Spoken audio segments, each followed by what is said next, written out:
it's Hollywood is one of the oldest systems of oppression, and the gatekeeping is strong. But indie films is a different thing, right? Independent films, yeah.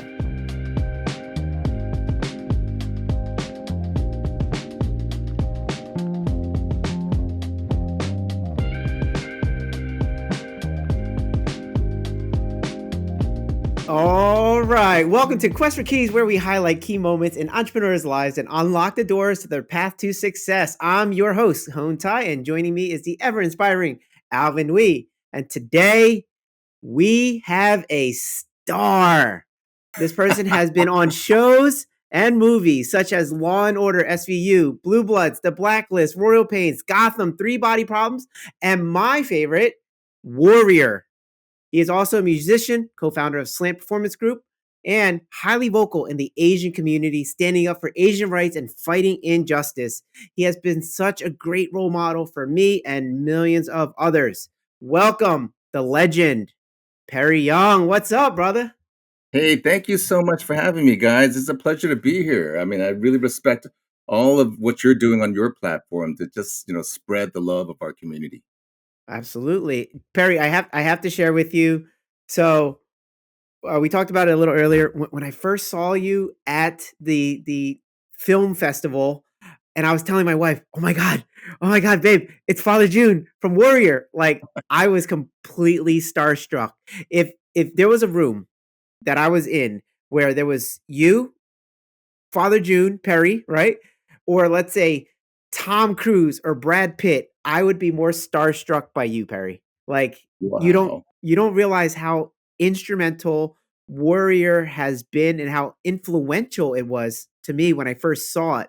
Growing up as an Asian American in America, in Philadelphia, dealing with racism and being such a small minority of the population, it's like you got to deal with stuff that you can read about it, but unless you go through it, you don't really understand it. And then when I watched Warrior, all of a sudden, this identity shift occurred. And I was just like, that's it. And man, do I wish I had that when I was younger, but it's here Mm, now. And I'm grateful of the impact that that show is going to make for future generations of Asian Americans, because it was tough growing up being the minority, so having something like that was just like amazing to see. You guys did such a good job at it. You were an amazing actor in it. It's yeah, mind thank you. blowing how good you were, because like you really believe that you were the head of the Tong, the gang. Like you like then I meet you in real life and you're the nicest guy ever. You're like the best human being ever. And in the show, you're the toughest dude in the whole show, right? You're the toughest guy in the show. You're the nicest person in real life. They say never meet your heroes, but I think that's a myth here because I met you and I like you even more. So, Perry, I have to give you the your credit because what you've done with your art has really impacted my life personally. So I'm glad I get to share that with you. Wow, that's quite a big, huge accolade. I mean, thank you so much. Thank you so much for saying that because, like you, there was nothing when I was a kid, right? But I was lucky to have witnessed Bruce Lee. I saw Bruce Lee arrive on the scene. I saw him just blow up. I saw him change the culture of America. And I was only like 10 or 11 at the time, but I was old enough to experience what it was like to go from being picked on to being like cool, all because of Bruce Lee. He literally landed on this planet and changed my life. That's what it felt like as a kid. And so to be actually associated with the film and having gone through decades of nothing in Hollywood, and then finally, seeing that audition for this, script, this TV show written by Bruce Lee, I went, "Oh my god!" I called my manager, said, "I have to audition for that. Anything, I'll take anything on that show, right?" And then when the audition came in, and I saw that it was for Father Jun, a Tong leader, and the breakdown was he's 70 years old with a shock of white hair. I'm like, "Oh, they really wanted this aging Tong leader. I'm not that old, right, at the time." But if they want to see me, I'm gonna audition my ass off, right? So, I just, when I read the script and, it was all monologues. I had two monologues to audition with. And oftentimes when you don't audition, you have a scene, right? And you read with the scene partner, and they see how you are, the chemistry, and how you kind of work with a relationship with another character. So it's hard when you have a monologue because you're presenting the character, right? And what the character is going to do. And I went, oh my God, this character is about monologuing. He's kind of like that, the super villain that monologues, right? I was like, that's that kind of guy. And then I went to look, and I luckily I knew a lot about Chinese American history. I have an Asian American minors, from San Francisco State University, and I know about all the troubles that Chinese in America had to go through legally and systemically.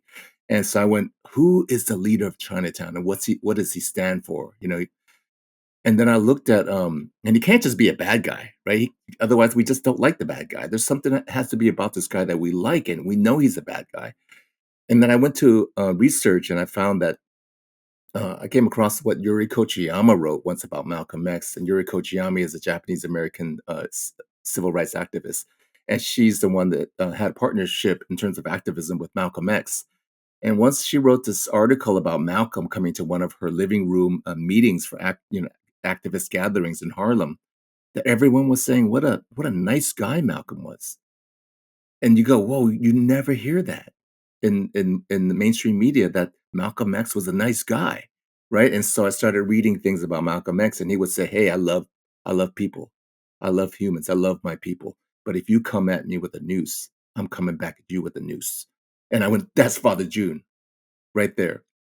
He loves his people. He does all he can for his people, his son, right? He wants his son to do everything he can to protect his people. And he says that in the lines. What about your brothers? Have you thought about your brothers? So it's all about caring about the people, but fighting systemic racism. And then once I understood that he fights racism with love, I was like, I can say whatever the F I want to fight racism, because it's all rooted in love. So thank you. Thank you. It was a lot of work, but just to find the character and present him in a way that people who watch the show can go, that's a good bad guy, and they would want to root for Father June. So I'm glad to hear you say what you said. Thank you so much. It means a lot to me. Well, that you clearly separate yourself with that level of detail, with that deeper understanding. It's not just acting like, oh, I'm just gonna pretend to be like, you harness the character, you embody this person, and it really shows. And so I don't know who they could have picked other than you. It's just like it had to be you. I don't know who else would fit that role. Like they nobody auditioned else. they auditioned internationally in a lot of countries, and in Hollywood. So I'm not going to say who else auditioned for it, but because I did that research, and I knew Chinatown, right? And I knew the laws that were against Chinese, right? I knew all the oppression, that when I delivered the monologues, it was real. I understood all those things. I didn't make them up. And I'm just saying what the writers wrote.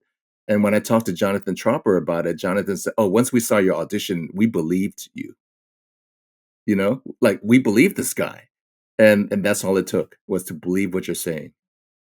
Right, you coulda told them that you actually are the head of a tong in real life. I mean, but I Yeah. did grow up in Chinatown. I was born in a Chinatown. I went to Tongs, and there is a misnomer in some ways, or misunderstanding of Tongs, because Tongs basically mean association. Most Tongs are fine associations about clubs that are based on where the members come from in China. So whether you're a Wong or a Li, or those are the Tongs because they represent the family. But there were a few tongs that operated nefariously, like the mafia. There were just a few, but those were enough to give the tongs, to give it a bad name. Well, good name, bad name, you did a great job at it. Thank you so So much.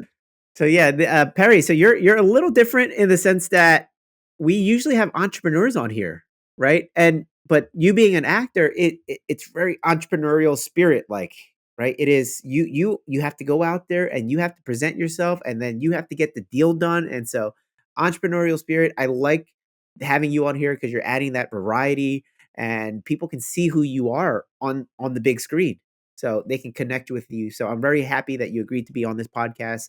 Alvin and I, we have this show because we are on the hunt. We are on the quest for keys, right? And these keys unlock different doors to get to the next level. Mhm. Becoming an actor in America as an Asian American man, that could not have been easy. But I have no idea the first thing about acting at all. I don't know what the acting climate's like. I don't know what it's like to audition. I know nothing about that. Mm. So, would you mind telling us a little bit about what it was like becoming an actor and then what hardships you went through and then maybe drop in there a couple of keys that you found along the way that allowed you to become the man you are today? Well, that journey, that path is different for every single actor. You can ask every single actor, how did they get to where they are, or why do you do what you do? Every actor will have their own story, their own path, and it isn't as simple as go get your degree, go put in your time apprenticing, go do your residency, and then get a job. It's not like that at all. It's like any artist who wants to be a painter. Like, the world is wide open on how you can be a success, and then you have to define what success means as an artist, because there's not one place, that we all end up. It's not about, it is about survival, but it's not about, your 401k, right? As an artist, it's like you have to find your own purpose as an actor, as an artist, as a musician, as a writer, right? So there's no one way to do it. There's a lot of different ways that you can accomplish it, and a lot of it is putting yourself in a place where luck will strike. And because there's so many variables and what makes or breaks a person, you could be talented as heck, but unless those moments, where you're supposed to set yourself up for luck, unless you miss those moments, then you miss the train. Doesn't mean you're not talented and meant for success. You just missed a moment, that a connection where somebody was going to make a film, but you weren't in town that time for them to meet you. And then suddenly that film wins an Oscar. There's so much of that happening in an artist's life, whether you are a musician or actor, or writer or something, painter. So I would say that, I didn't grow up wanting to be an actor. I grew up knowing I was an artist, and I grew up knowing that I probably wasn't gonna make a lot of money, because most artists are not financially successful. Most artists in the world, you will never hear their name. The famous ones that you can hear in terms of, like, Picasso, Van Gogh, Monet. I mean, who else can you name, right? Not a lot of people can name a handful of famous artists in this world. So, and then it turns out that these are all white men, right? So it's like European white men, and there's a system that holds them up. So you're like, okay, I'll never get there. There's not going to be a system behind me supporting me to get there. But there's a lot of little successes you can have. You might not be the famous artist that no one can name, but you have all these little successes in your neighborhood. You might have a coffee shop where you could, um, create these drawings for the cafe, and the cafe will hang it up, and then that is a huge success for young artists to get an exhibition in any space, right? So you start with the cafe, and then that cafe suddenly sells one or two of your drawings for whatever, $20, $100, $200, or you're a photographer and you hang your photographs in some places, and it just starts to grow. These little steps that you take, that shows that you're on the right path. Little steps are huge. Little steps are like water on a seed that you have inside you as an artist, because we lose that dream quickly. It's a dream, and unless you protect that dream with everything you've got, you're gonna lose it. So every little step you take that's reachable, attainable, that gallery, that group exhibition in a gallery where you can only exhibit one drawing, is a little drop of water on your seed. So you're gonna protect that seed. So as an actor, a lot of us are like, trying to get auditions and trying to get an agent. So the biggest step everyone asks me is, how do you get an agent? Because that's the way to get into the Hollywood auditions. Otherwise, you're just looking at Craigslist or whatever for like student films.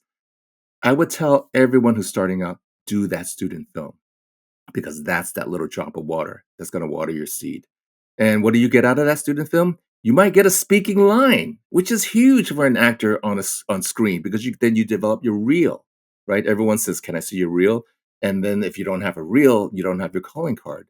So every little step of the way, this that drop of water, welcome those waters however you can.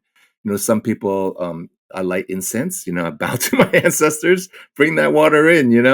I manifest. I talk to people, I network. Oh, what film are you shooting on? What TV show are you working on? Do they need background actors?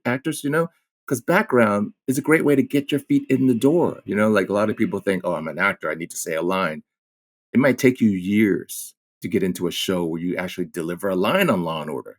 Just to get that role on Law& and Order means that you've been hammering away for years, and no one knows that. But you could get into a student film and have a scene. You could be, like, engaged and your character grows and wrestles with something, and that's huge, right? And so you can have that scene from a student film, and that's your calling card to get an agent. So every step of the way, the drops of water comes in. You take it and you water that seed that's real special because it takes that special seed to grow in a very unique way in a desert. It's a desert for us, so we have to water that seed, let it grow, as and nurture it any way we can. And hopefully, you get there one day you get seen, and someone goes, and someone like you, Hone, says, I saw you on that show and it moved me. And that is more water, right? That's a bucket of water, right? And even right now, in a time where a lot of actors are going through hardships because of the strike recently and the pandemic, and a lot of the Hollywood industry has shut down. A lot of people, like on crew, are actually changing careers. And filmmakers are making films out of the country because it's cheaper. So we're actually in a desert right now, but I'm still going to be looking for those drops of water. Because the next big rainstorm might be right around the corner if you can hold out, and that's the thing, So you know? man, there's so many parallels to just what you said, and also just being an entrepreneur. It's just everything in life is challenging. Being an entrepreneur is challenging. Being Asian is very challenging.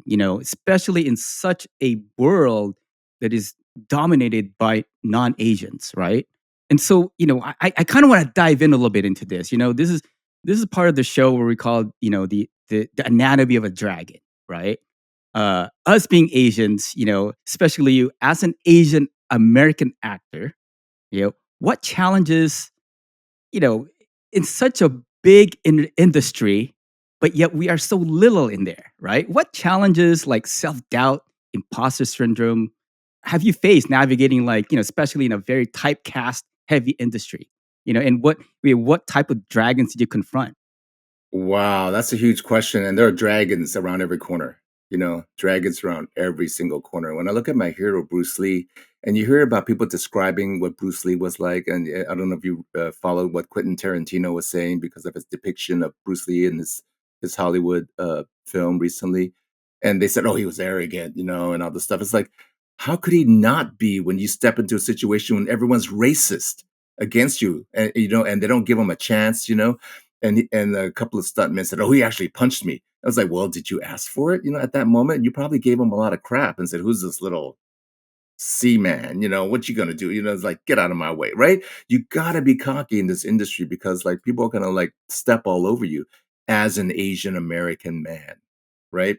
The roads were so far and few in between that I dropped out of acting in the early '90s for television and film, and I stayed in theater because there was nothing. It was literally a desert for Asian American men.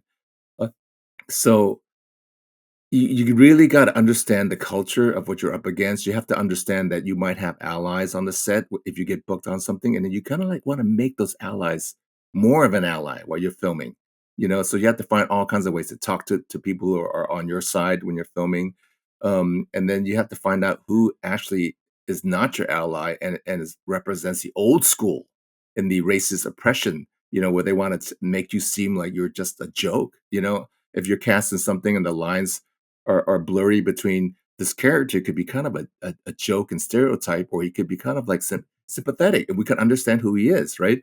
So if you understand what you're up against, you kind of know how to play your cards. So I've been in a situation where I knew that once I get cast in things that are comedic, and that it can go two ways, right? Better or worse. And so I'm always going to take the chance of, like, I need to make sure these things are in line so it gets better, right? So I'm not gonna give them the take where they say, "Oh, you can say that accent a little stronger." And I'll be saying like, "Well, why? This is 2025, why should I say that accent stronger?" And, like, actually, it's really funny when he's your guy next door. than when he's the stereotype. So you can have these talks with the, you know, when the director is an ally, they're open to it. They go, "Oh, I get you. It's funnier, right?" You know. But when they're not an ally and they're going to resist and they're going to want to typecast you, then you kind of have to put your feet down and say, "Dude, you know, that's I don't feel comfortable doing that." You know, and it's funnier the other way. Don't we both want a success out of this? You know, you got to figure out how to release the tension. Don't get into intense of a fight in the moment, you know, unless there's somebody really being an a-hole, you know? But there's always a way to, like, move forward if you find the shared goal on the set, right? As a director, he's a hired gun on the television. So you go, "Hey, you wanna come back and be hired for the next job, right? So do I, on the same series. We can make it better together," you know? Or it's gonna look bad on both of us, you know? So, like, I could talk very specifics, you know, but generally just recognize what you're up against and have your sort of like ammunition on how you deal with those situations. That's a great answer. I mean, I talk to my brother a lot about this because, as my brother Alain Uy. He's I also an love actor. Elaine. He's been amazing. I've watched his journey, all the challenges, and it just like he's kind of gone through the ringer.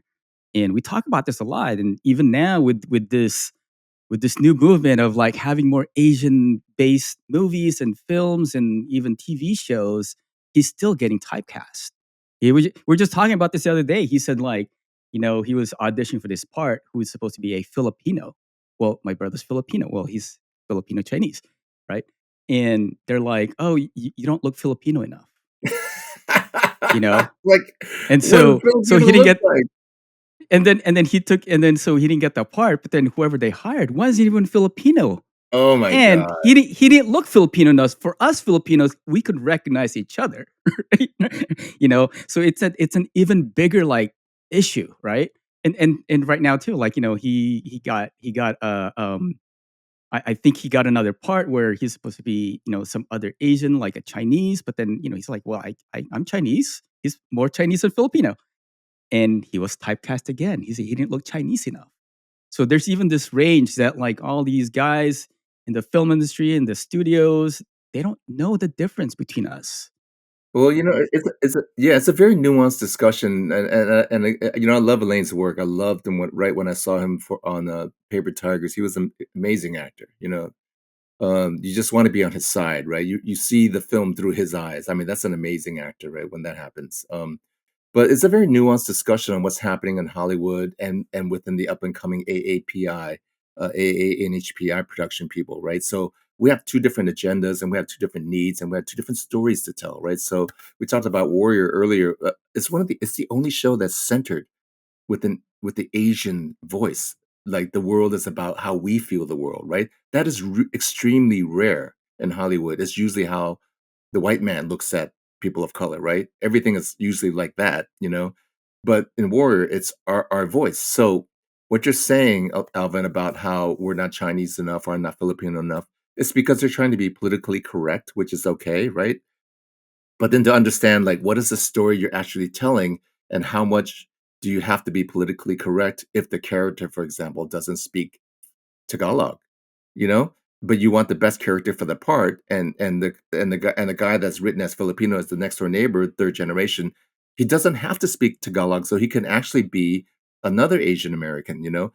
But if he speaks Tagalog, then that's you need to get an official, you know, a real Filipino, right? So because then it's just going to be wrong coming from the man. The man wrote this story, so you better get that right. But when you have the Davids, right, doing everything everywhere all at once, they can cast anyone they want, right? Because they wrote this story. They are the gatekeepers. They are the storytellers. They can use anyone they want in their storyline, depending again how authentic they want to be towards an ethnic character. But like if you look at all the characters and everything everywhere all at once, they were just Asian, you know. And in Warrior, it wasn't so specific that these had to be Cantonese, although only when they spoke Cantonese. So there was a little problem there. But when Shannon was asked, "Well, some of these actors aren't Chinese. Is that okay?" And she goes, "You know, Bruce would have wanted that. That this is an opportunity for all Asian American actors. This is, you know, not just Chinese actors." What's funny about that, what you bring up is when, Andrew Koji, is that how you pronounce his last name? right? He's the lead role. He plays Assam, so he doesn't actually speak Cantonese, right? He does not. Right, but in the show, he has to speak Cantonese, and because, like, my wife, she speaks Cantonese, like, we can tell. We're like, "That's" he's just sounding out the words, but it's okay, like, 99% of the population doesn't speak Cantonese, so it passes, but, yeah, it's cool that they still speak Cantonese, they still put forth the effort, but, yes, you don't have to be, Chinese, Cantonese, whatever, so, yes, Bruce would absolutely have wanted that. And I think most Asian Americans, agree with you that it doesn't matter because he's a great actor for the part, you know? And he's the one that sells the show and the role, and if it came down to them needing to find someone that speaks Cantonese that didn't have his charisma and was not able to carry the role, what's the choice there, you know? Especially when you said 99% won't know, right? But yet this show elevates our culture, right? So it's such a nuanced discussion, that, we should be aware of all the points that are sticky and why is it sticky and does it matter? What's funny is I can understand a little Cantonese, and his Cantonese was fine. To me, it was perfect. Yeah, Yes. absolutely. Right, right. But, like some people who are not Asian Americans might say, who watch, only Hong Kong television and films will go, "Oh my god, that didn't quite do it for me because it wasn't, perfect," So, Such a small, again, small, it's small a population, but much smaller segment of society, right? to your point, it's like, do we want to have you have the accent, or do we wanna have a good show? Do we wanna have it funnier? Like, which do you want? And it's like, it's better quality, always, always. What sucks though, which I heard from you, is that, like, just because you're a good actor and just because, like, you have all the credentials, you still have to, like, outwit your director and all the other people. You have to be like, "Hey, it would be better this way." Like a regular actor that who's not Asian American, who's not being typecasted, they don't have to do this, like, side negotiation. They don't have to be clever. And so what's terrible is maybe there's an actor that is not so clever, who's not so in tune with being able to say stuff like that on the side, to be, you know, arrogant or whatever, like Bruce Lee was. Great actor, lacks those other skills, and because of it, they don't have the role. It just sucks. No, it's absolutely true, and I remember when I was, before I was an actor, I saw in San Francisco when I was a student at SF State, Asian American film, festival, and afterwards they had Calvin Han and, Dennis Dunn. I don't know Dennis Dunn from the actor from, Big Trouble in Little China, and this was, like, the late '80s, so these were our Asian American heroes that were just coming out of theater and just doing film. Kelvin Hanyi did The Great Wall. It's one of those early films that was an indie film that put us on the map in terms of Asian American culture. You know, they said, you know what, we're going to get those roles that are stereotypical, but we're going to have to fight in the room to make them better.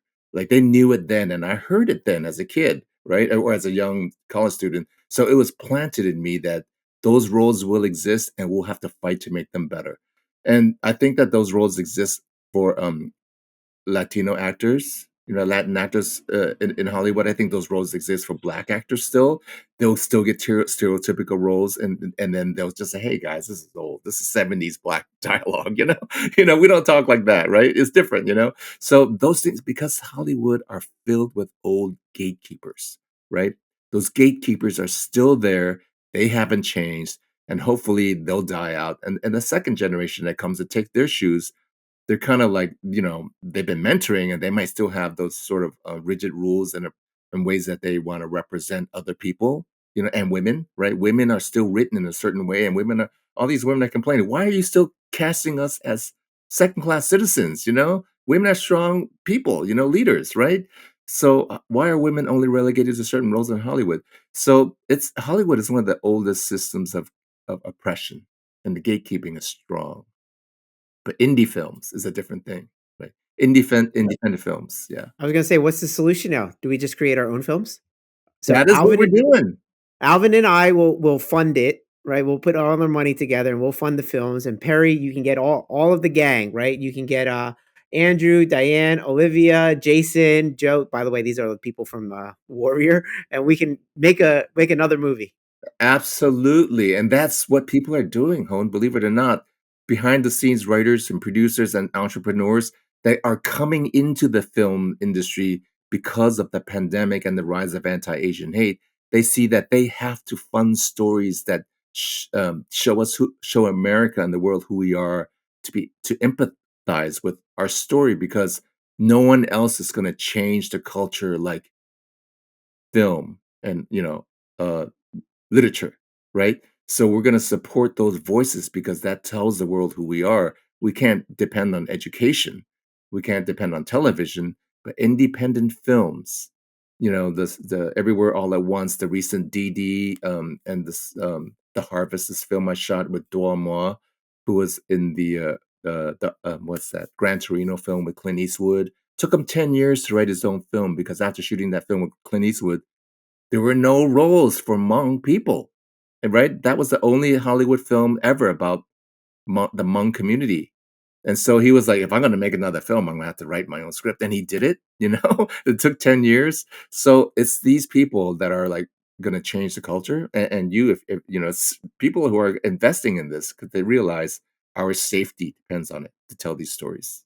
And, I mean, it's also like, with the changing world in entertainment now, with because of Netflix and because of that, film is, it's harder to produce these days, right? But, as you're saying, doing independent projects, and I know my brother does quite a bit of those as well. And um, do you think that's an easier thing to do now because of the Netflix, the streaming, because voices are easier to get made, and I mean, voices are easier to get, heard, and also films are easier to produce, and you got platforms that would, basically carry them.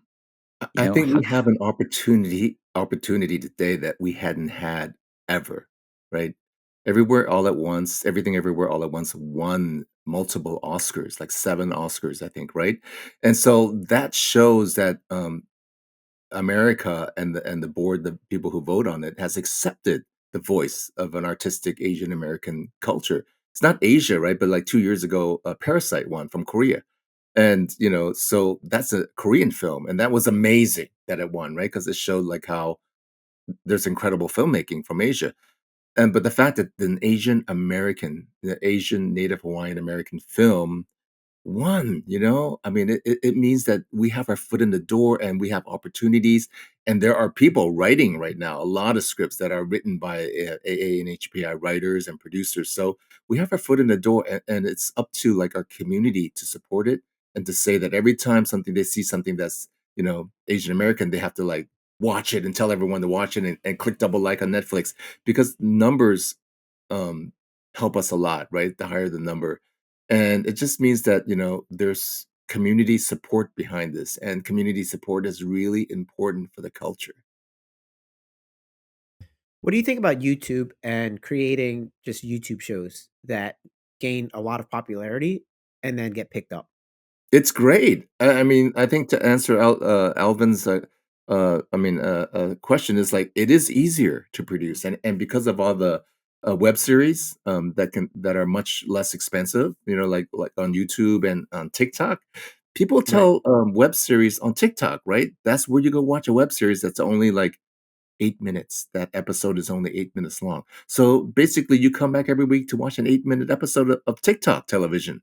So you can do that, right? And you might actually get a lot more views than, um, other shows that's on network, because the audience of TikTok is huge, right? So, and you might make a dent in that little 8 minutes, with your audience, that um, because your voice is bold.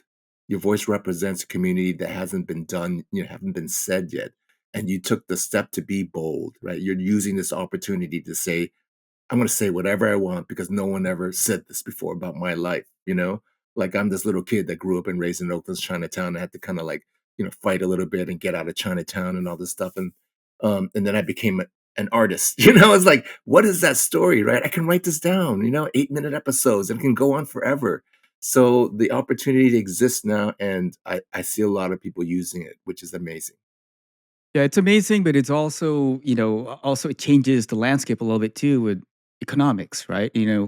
With budgets going smaller because everything's accessible now. How has that impacted you in let's just say in more the financial side of this whole thing? Has that been a challenge?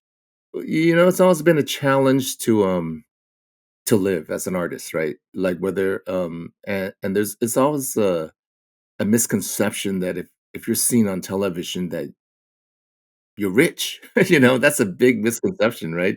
If you're seen on television, it just means you got a gig, and then like the rest of the year you've been auditioning, and you're probably living below the poverty line, So I'm lucky that I landed a series regular, so that's kind of a lucrative, that's a gold mine for actors.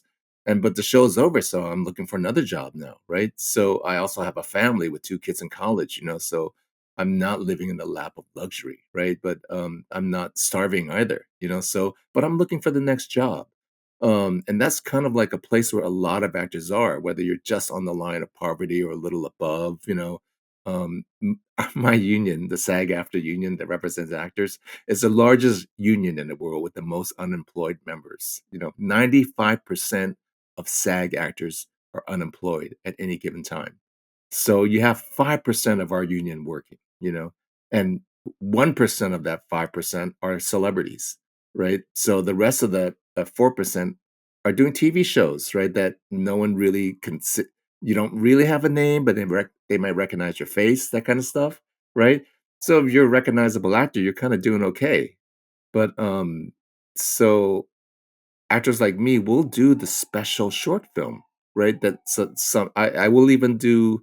I'm not even saying I will because I'm making it sound bad, but there's some college, really smart graduate films and college student films. They're really smart and they're really brave, And so if you do that film, you might have an 8 minute little story on a reel on your website that's really good, and that you some seasoned actors doing a lot of TV on and off might not ever have a good role like that because they're just saying, "Where were you on Monday at 2 p.m.?" "Oh, I was doing my laundry." That's how a lot of people get on Law and Order or Blue Bloods, Blacklist, right? Um, but if you got a scene where you break down and cry, or you show anger and emotion because something affected you, and you move the audience, that's an amazing gift to have as an actor on screen, right? You have screen time, and that's your gold, your calling card that you go out and you get other jobs with. So I do student films, and I think I did a recent first film from a young woman who graduated from NYU, and I read the script and I cried.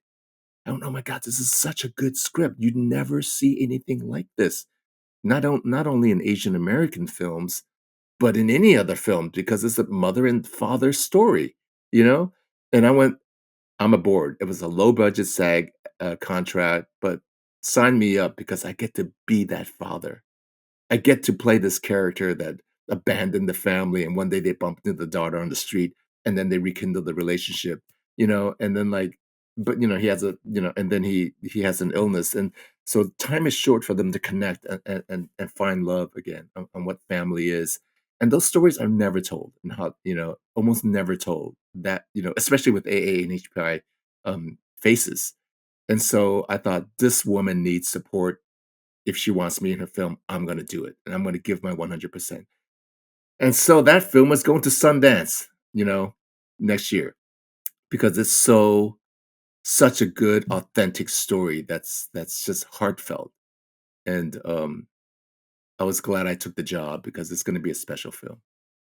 What is your definition of success? For actors, right? Okay, for actors, success is if you are acting. It doesn't mean that you're rich or get paid, right? Because acting is really hard to do. Acting at a high level to get a job in a theater, in a film, is really difficult to do. But even if you start small, again, like I said, those little steps and planting seeds, if you get to act a little bit here and there and you're fulfilled, you're a success because it's so hard to do. I live in New York City where acting is all around me, right? In Hollywood, Broadway, off Broadway, off Broadway, experimental theater, soap operas. acting is all around me. I live in the center of acting on the East Coast. If you live in LA, you live in the center of acting, but you'd have to get the job. You'd have to pass the audition for film, right? So if you can even get a job, if you can even act on stage for that one line, the famous thing people say is there's no small actors, only no small lines, only small actors. So you get that one line, right? You get that one line. So do you believe that success comes from like one defining moment, or is it a collection of smaller, let's just call it interconnecting keys that got you there? Like, can you share like an example of that? Only for me, right? Because I had accepted that I was never going to be rich financially as an artist. I've accepted that, and I actually embraced the idea that I can enjoy and love life and not worry about retiring with a 401k. Like I can live every day and say that this is all I have, this moment, right? I don't have tomorrow. I didn't have last year. I'm not going to stress about last year. I don't have tomorrow. I have right now, right? So what am I doing right now? If I can embrace that moment, then I'm a success. And then to take it beyond that is, can I do my art now and be happy? Then I'm a success. If I can raise my kids without them being angry at me the rest of their lives, I'm a success. So I think you have to have a philosophy behind being an actor because if you don't want to say success is rooted in finances. If you are, you will have a miserable life, a career, because every audition you fail is a rejection then of becoming rich, you know? And you didn't learn like I take my rejections as, oh, I learned what I could do better for the next one, you know? But if a lot of actors are desperate, I need to get a job, you know? And then if you approach your work that way, it's not for me, I don't see that being like happy work, right? So if every job is you're desperate and you go into the room and the casting director see desperation on your face, it's already a fail, But if they see you come in happy, how you doing today? Great. Should we do it this way? Should we do it this way? Great. Have a great day. They like you. You might get to the next thing, and you like the audition. You learned from it. You were in the room with them. You entertained them, right, in the room. All that is great. If it didn't happen, you still had a good time. So that's success for me. That moment, right? Like, I know that your podcast is about something else, right? But it's about the philosophy of being happy in the moment. For me as an actor.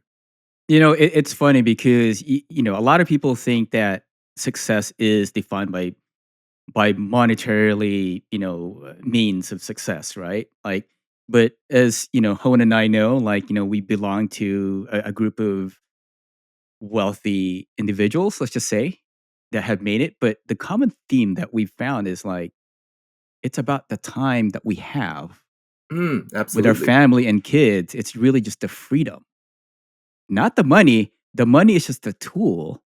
And we found success. Our success is just having the freedom to do whatever we want. If we want to be actors, we'll be actors. In fact, even being a businessman, you almost sometimes have to be an actor. Like this is why there's a lot of parallel to your challenges. Being an entrepreneur is the same as being an actor. Every day you're wearing, you almost have to reinvent yourself. Well, you have to wear different hats. Yeah, you have to wear different hats. You got to reinvent yourself. You always have to be somewhat on a hustle because that's how what leads you to find success, to buy yourself some time. And sometimes money gets you that. But it doesn't always mean success is about money. So what an incredible like story that you've given us, man. Like there's so many keys here that we can define. But that being said, I want to ask you this question. Was there like a key or a moment that was lost, that you wish, was there that you can that you can get back? Is there something like that? I think about that. I guess this industry requires a lot of luck, right? Like I said earlier, you just have to put yourself in places where luck is going to strike.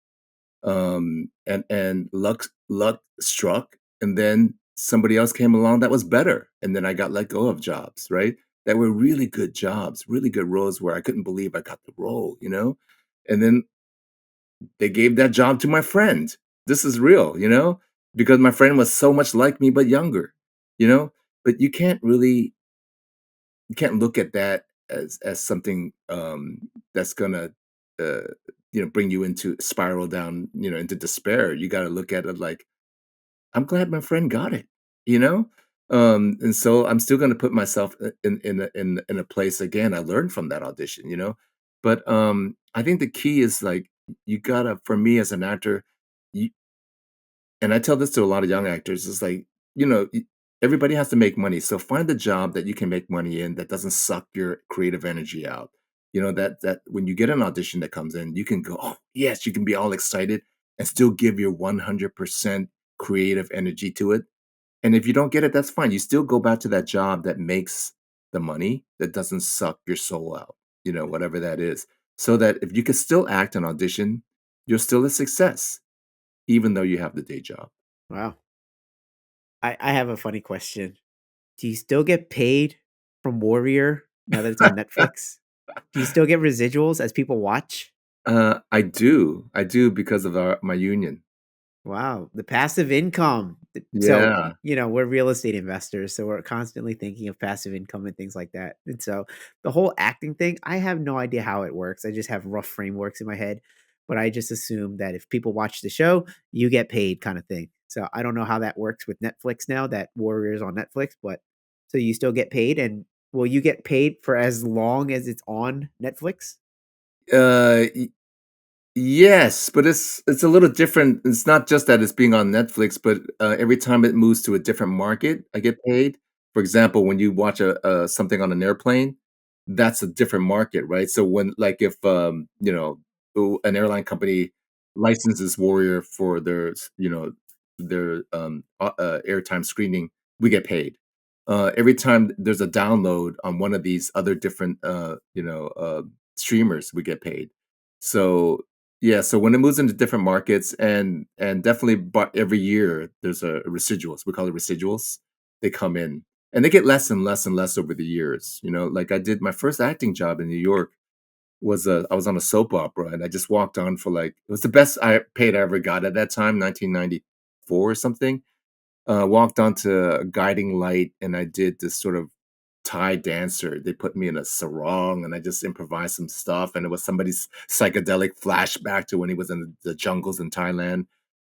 And I got paid like $500 for just walking on, for like 5 minutes, right?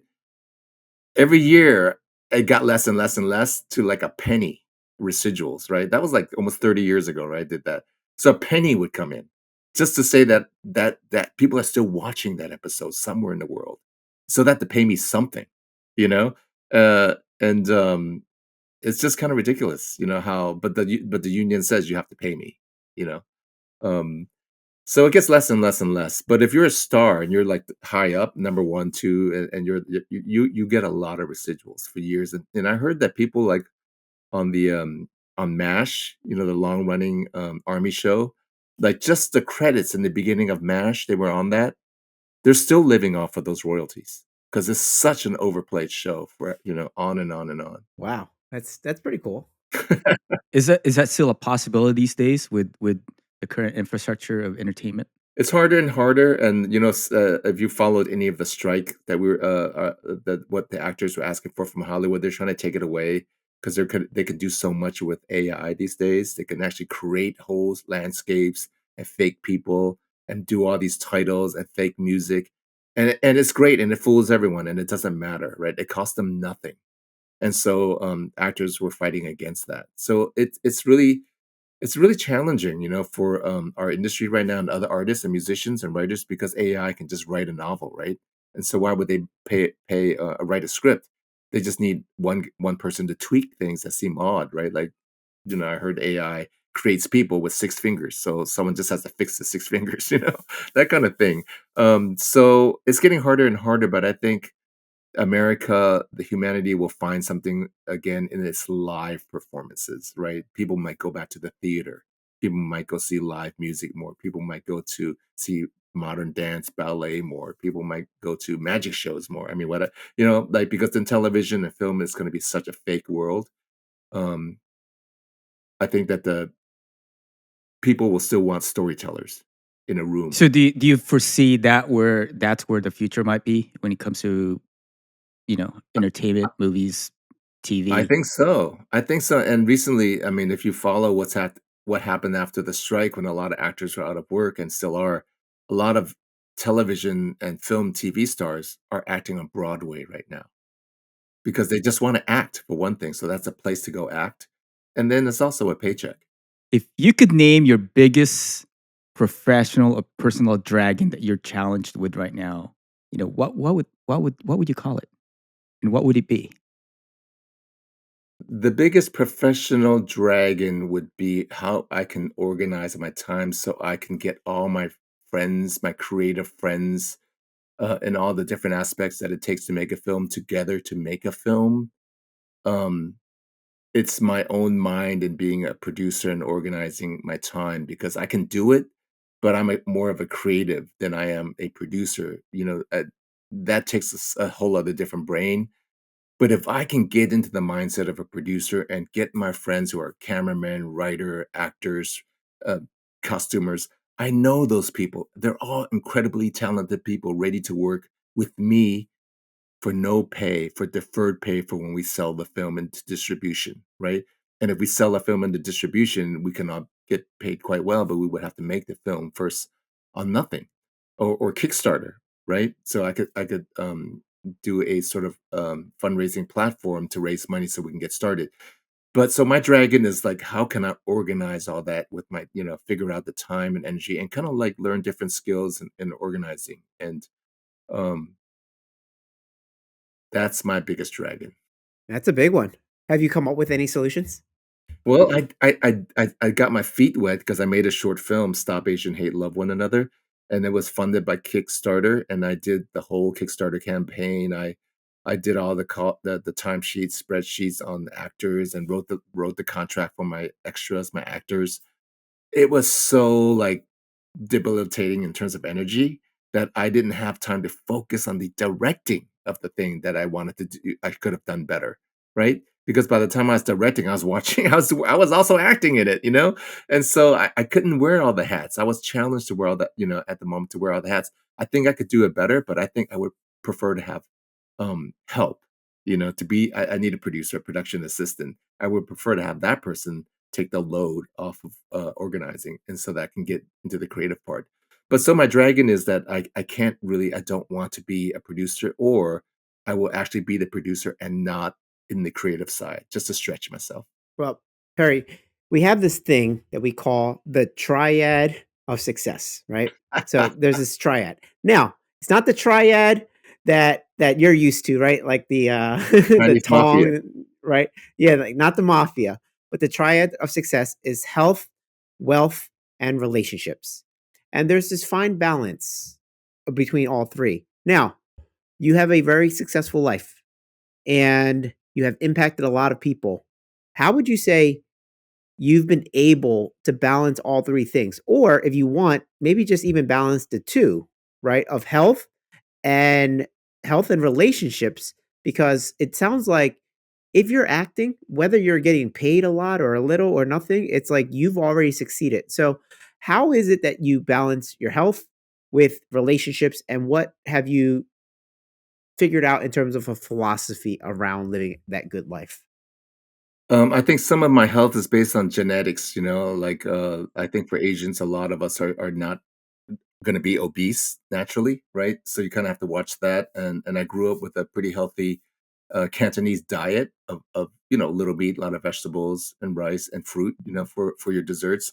We never had chocolates and cakes and cookies in the house when I was a kid, right? So I don't crave those things at all. And I grew up with just like in a rock band, so it was kind of like physical.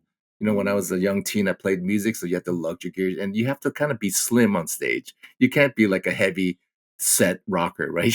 Or you could, but rock and rollers and punk rockers are thin and skinny, right? So that was in my mind. Like I never overate, and then I got into in college. I got into dance, modern dance, so I had to look good in a unitard, and then I went into like like theater, and you're just expected to be in good shape, right? You can't be out of shape in theater because it's just a lot of physical work. And then when I landed in Warrior, it was like, oh my God, I got to train with the crew every morning. They're like the Navy SEALs of stunts, just blew me away how they trained for 2 hours before they started stunt choreography. That was the best shape of my life. And I was already in my late 50s when that happened. I was like, oh my God, I feel incredible. And then, but in terms of like that, so I think it's partly genetics, and I was just kind of lucky that I grew up that way. Um, Relationships is like, it's a tricky thing, right? I think kindness has always been in my mind. It's like kindness to my friends, kindness to my community. Sometimes when I'm rehearsing with my group Slant, we get, it gets intense because we're communicating our needs, and it's so like heated that I have to remind myself we have to be kind to each other, right? Because making art should be fun. So, like, you get into arguments, but you have to kind of remember that you made this decision to be here. I made this decision. So let's just take it down a notch, right? Let's bring the temperature down. And if you win an argument, it doesn't mean you win, right? In a relationship. So it's just keeping, again, like I think I mentioned earlier, am I happy in this moment? This is the moment this is all I have in life, is this moment. So what am I doing in this moment? And that's Very like something I try to Eckhart keep. Tolle. Yes, power It's of the like, moment. yeah, this is the power of now. I think it's like No, this power is of all now. we have. Yeah, this is all we have right now. Right, There's no tomorrow, there's no yesterday. Like it's right now. This right, is it. right. Yeah. Yeah, Yeah. yeah. So, it's just friends. Friends are very important. Relationships are very important. Wow. Fantastic. Fantastic. This was good. We should have other actors come on, Alvin. We should. How We should. about your brother? Have your brother, Oh man, no, he's too good for this show. What's that say about Perry? No, No, it is. there's an ongoing joke with me and him. It's like, yeah, yeah, I'm gonna get Perry here, so I don't have any more room for you, bro, because I got the star now. Oh. We only deal with A-listers like Perry, not you. No, no, Sorry. he was in, Shooting Equalizer a little while ago in New York City, and we had a chance to bump into each other, which was amazing. Yeah, Yeah, he we says had a hi. nice By the time. way, I just got a text saying like, yeah, I told him, hey, I'm interviewing Perry right now. He's like, yeah, tell him I said hi. Send them my best. Send them my best. Yeah, we definitely need to like diversify our audience or our interviews because all we've had were entrepreneurs, business owners, real estate investors, and it's just been a lot of that. And so you're coming from a completely different spectrum. You're not even a real estate investor. Oh, Not like even. what is that?